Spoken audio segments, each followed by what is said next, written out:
So looks can be pretty deceiving, and I feel like I struggle with that a lot. So that's why in these couple of minutes, I'm going to be telling you guys a bit about myself.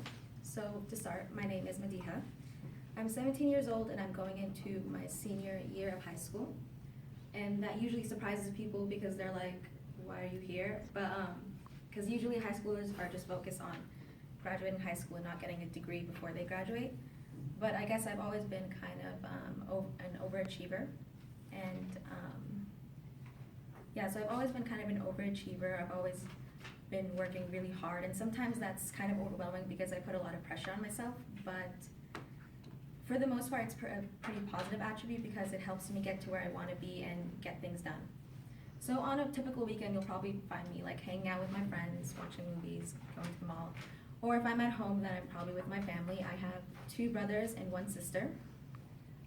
If I want to be alone, I'm probably just in my room reading or like binge watching some TV show, which I can get really, really obsessed with TV shows, so it's pretty bad. One of my favorite things is trying to cook new things, but emphasis on try because I'm not very good at it, but that's probably because I don't do it too often. I don't like to like cook if people are around me. I like to cook like when I'm alone because I don't want people to ask if they can taste it just in case it tastes bad. I'd rather be the one to judge myself than have other people do it. But one of my favorite dishes to cook and to eat is called tabbouleh. Tabbouleh is an Arab-styled salad. It's pretty basic and it's quick to prepare, which is why I like it because I'm usually pretty busy and I don't have a lot of time to like prepare something extravagant and that takes forever. And it tastes pretty good. So a lot of people think that like I get a lot of people think that I'm like, oh, I'm Indian, I'm Mexican, I'm Arab, I'm white. But to like set the record straight, I'm actually from Afghanistan.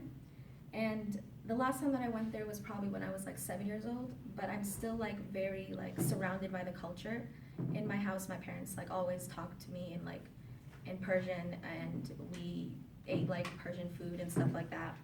Also, I go to a pretty diverse school, so I have friends that are from different countries. I have friends who are from Bangladesh, from Somalia, from Syria, from a bunch of different places. And I feel like being in such a diverse environment has helped to shape my thoughts and make me the way that I am. And it also, I think that's where I get my love for traveling. I love to travel. One of my favorite things about traveling is when you go to a place where English is not the official language and like everything is in a different language. The billboards, magazines, and I don't understand anything, and for some reason that excites me. So I'm still pretty young, but I'm constantly growing, learning, and changing, and so this was a little bit about myself.